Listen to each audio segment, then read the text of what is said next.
Bakka jirtanitti nagaa fi salaaman rabbii kan inni irraa burqeessan biraa haa jiraatu kabajamtoota daawwattoota keenya warreen biyyoota garaagaraa irraa teessanuu daawwattan marti keessanuu bakka rabbiin ji'a kabajamaa ramadaanaa kanaan isin gee isin jecha rabbiin warra khayrii ramadaanaa kun qabu hunda harkatu isin haa taasisuun isin ji'a kabajamtoota daawwattoota keenya kan daawwachaa jirtan kun Oromiyaa Viijinii ammoo kan isin waliin turi taasisu diinaa olii akkuma karaan duratti gaa nu jajjabeessaa turtan ammallee Oromiyaa Viijin sabiskiraayibii fi laayik godhuudhaan iddoo taniitan duraanii kan nu deebistan asumaan isin gaafannaa kabajamtoota daawwattoota keenya guyyaa irraan tanaa ammoo biitii teenya agarsiisa duula waraanaa jabaa irra oolte agarsiisni duula waraanaa kan guyyaa irraan tanaa biitii teenya godhaa oolte immoo kan duraanii irraan adda wanti adda isa godhu hoo maali yoo kan jettan taate biitii teenya akka Afrikaatti land locked country ta'uudhaan beekamti jechuudha. Irraan tanaa immoo waan akka aadaa biyya teenyaatii fi siistama ji'oogiraafii biyya teenyaa keessatti argamee hin beekneetiitu agarsiifamaa oolee duula kana dursuudhaan kan gaggeessaa ture muummicha ministeera biyyattiidha Dr. Abiy Ahmed akkasuma itumaa jiru shuumii waraanaa raayyaa ittisa biyyaa Itoophiyaa Meejar Jeneraal Biraanuu Juulaatii fi akkasuma itti aantota isaatii dhimma kana irratti gartee bal'inaan waan qabannee isin biraan geenyu qabna.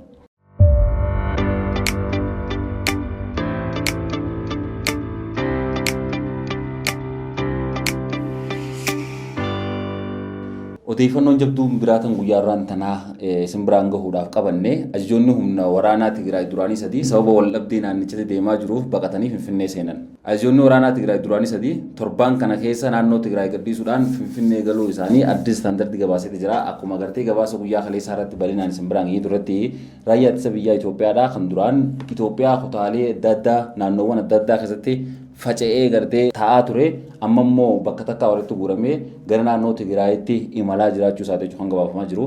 Inumaatu akka gabaasni keessoo miidiyaa mootummaa irraa bahaa jiru akka mul'isutti raayyaan ittisa biyyaa Itoophiyaadha kaambiiwwan izzii kaabaa kan duraan gartee loltoonni TPLF dhawanii keessaa baasan san hunda to'achuu akkasuma immoo naannoo Tigraay guututti marsee itti naannee jiraachuu isaati gartee gabaasni kan bahaa jiru.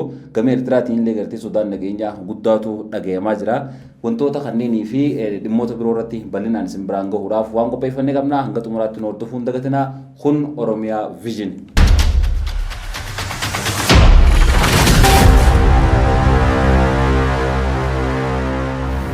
Tolee kabajamtoota daawwattoota keenya akkuma jalqaba irratti isin kaasee turetti guyyaa irraan tanaa biyyi teenya agarsiisa addaa kan kanaan dura akka sadarkaa biyyattiitti gaggeeffamee hin beekneetu gaggeeffamaa oolee agarsiisa kana kan dursee gaggeessaa ture muummicha ministeera Itoophiyaa Dr. Abiy Ahmed fi akkasuma itumaa jiru shuumii raayyaa ittisa biyyaa biyyattiidha Biraanuu Juulaatii fi itti aantota isaati iddoon itti gaggeeffame ammoo naannoo Sidaamaa keessaa haalli adeemsa agarsiisa waraanaa yookaan immoo duula guyyaa irraan tanaa kan duraanii irraan adda isin jeen ture wanti adda isa godhu maali agarsiisa waraana galaana irraati jechuudha. Kanaan dura kan argaa turre agarsiisa waraana lafootii fi kan qilleensaati akkasuma akkasii miti.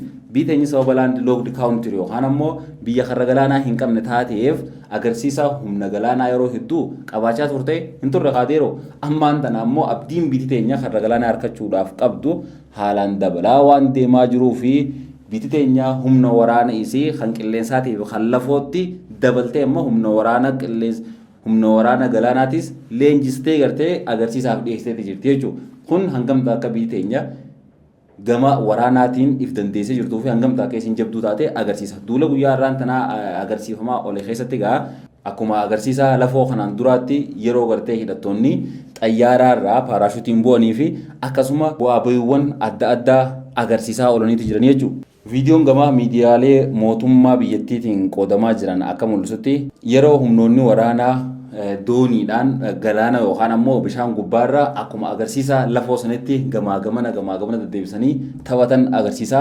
Viidiyoon tanaa viidiyoo waliin haa daawwannu itti dhiyaadha.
kunoo akka harkaa jirtan kanatti yeroo gartee helikoophterarraa haadaan galaana keessatti gabboonidha jechuudha waraanni kana agarsiisaa jiru. Bishaan irraa ammoo dooniiwwan waraanaati kan amma bishaan irraa mul'isaa jiran warri kana bishaan irraa olii gaffiiganii helikoophteraan achirraa haadaan bishaan sana irratti gadi bu'anii doonii sana irra horan jechuudha. Ammallee waan akka doonii xiqqoodhaa jira tan isaan gartee achirraa waggaa gabbu'an bishaan sana gubbaarra akkuma doonii aadaatti mukaan bishaan gubbaa ittiin deemne jechuudha. Kun hundinuu gartee kan agarsiisu hangamtu akka biyyi teenya waraanaaf qophii taate akkasuma ammoo humna waraana isii kan galaanarraa jabeeffachaa jirtu jechuudha kan arkaa jiru.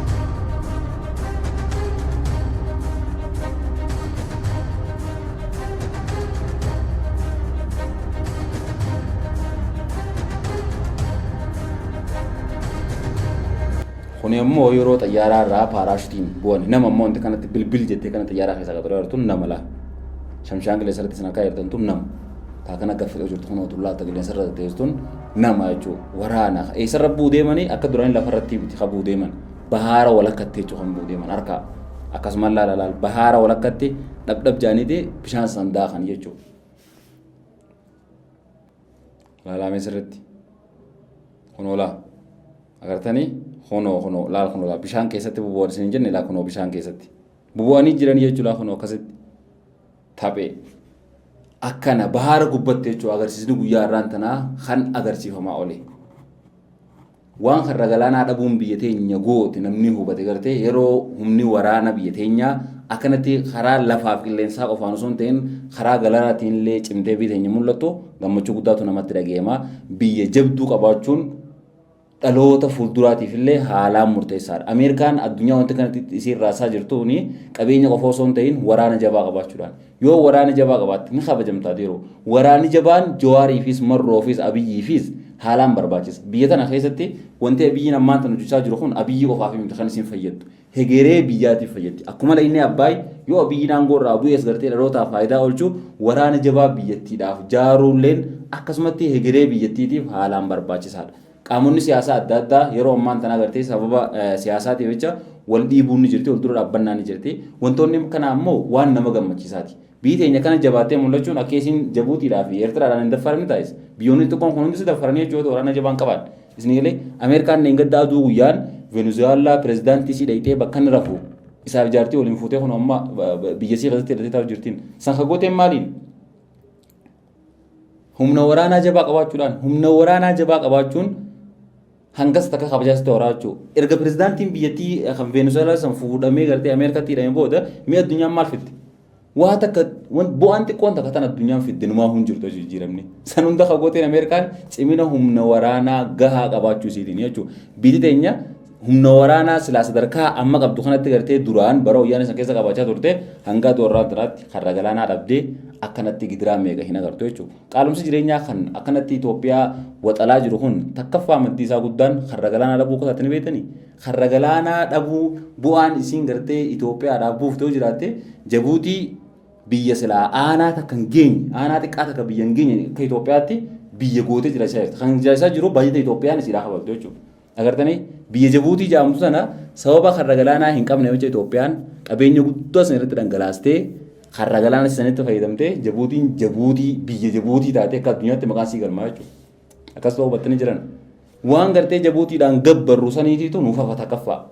Lammaffaa wantoota gartee biyya irraa seenu hundaa'uu gibiraan ala waan as naqannuuf wanti hundinuu ni rafeshaa jechuudha. Qaalumsi jireenyaa kun gadi bu'aa jechuudha. Dhiyeenya kana paarlaamaa Keeniyaa irratti namni jabaan tokko dubbatee ture jechuudha. Itoophiyaan karra galaanaa dhabdee waggaa dheeraa kana turuun isii mataa isii qofa osoo hin ta'in akka Afrikaatti nullee miidheeti jira. Keeniyaan galaana Hindii bal'aa qabdu kanarraa karra galaanaa Itoophiyaadhaaf akka kannitu gaafate jechuudha paarlaamaa irratti. Agartanii warri namummaadhaaf gartee hegeree lammiilee Itoophiyaatiif yaadu hangas takka gartee qoma isaanii bal'isanii waan gaarii Itoophiyaadhaaf hawwan jechuudha. Warri ammoo guddina Itoophiyaa hin jaalanne warri Itoophiyaan zalaalam akka isiin gadadoo fi gidiraa keessatti jiraattu akka isiin miskiinummaa keessaan baane warri barbaadu kan akka Eertiraa kuni dhagahuun barbaadanii bishaan guddaa qabatanii irra ta'an san gartee miti kan itti fayyadamuu sanuu hin dandeenye san Itoophiyaa dhorkachaa jirtu jechuudha Eertiraan. Baay'izawee asab jechuun asab guddaan gartee harti galaanaa kan amma Itoophiyaan deebisuudhaaf qabsoo guddaa godhaa jirtu kuni Asmaraa magaalaa guddoo Eertiraa caalaa magaalaa Finfinneetti akka dhiyaatu ni beektanii. Daangaa naannoo Affaar Itoophiyaatii fi asab jidduun kiloomeetira 200 qofa waan hin caalle. Ajaa'iba osoo ta'u.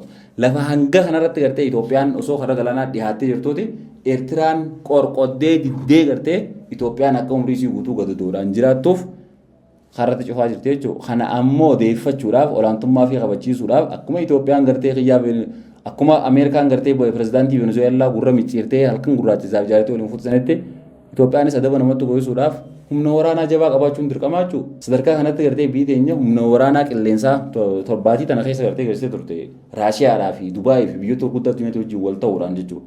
Waggaa 90ffaasaa ammaan tana ammoo duula agarsiisa waraana galaanarraati kan guyyaa irraan tana agarsiisaa oolte kuni cimina biyya teenya agarsiisa waan hedduu nama gammachiisuu fi jajjabeeffamuu qabuudha jechuudha.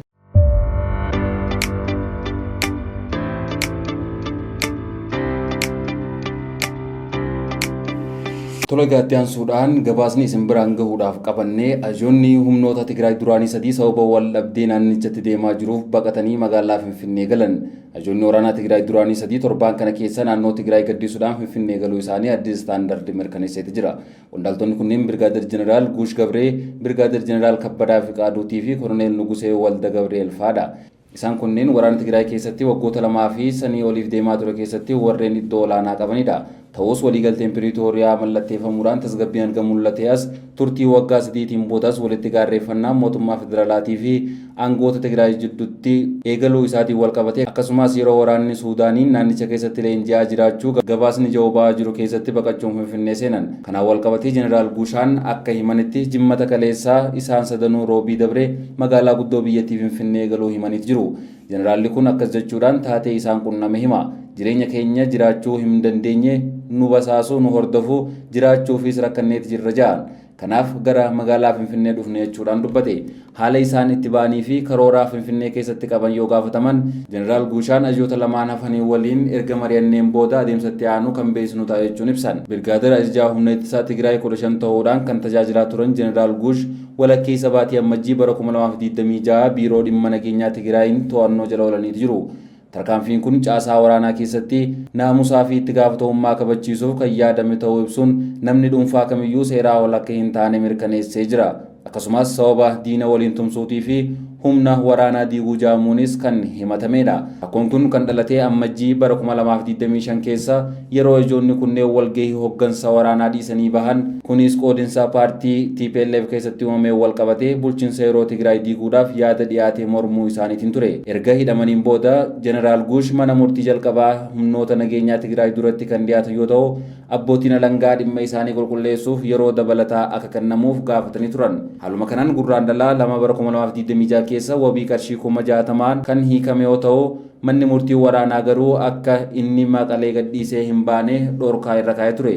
Dhumarratti gabaasni Addis Istaandard bara 2025 keessa baasee akka mul'isutti gareen dippiloomaasii hawaasa Tigraay kanneen abbootii amantii jaarsoliin biyyaatii fi qaamoleen dhimmi ilaaluu of keessaa qabu. Jeneraalota kanaa fi pirezidaantiin bulchiinsa yeroo Tigraay Leetinaal Jeneraal Taaddasaa Waradaa gidduutti araara buusuuf yaalanis kunis wal shakkiis ta'ee garaagarummaa siyaasaa erga waliigaltee Piriitooriyaa sadaasa bara 2022tiin booda hooggantoota waraanaa duraanii jidduutti uumame furuuf yaaliin taasifamaa tureeti jira. Kun osoo akkanaan jiru dhiyeenya kana jeneraalonni sadeen haala nageenya naannoo Tigraay keessa jiru sodaachuudhaan gara magaalaa Finfinneetti baqachuun isaaniitis gabaafameeti jira.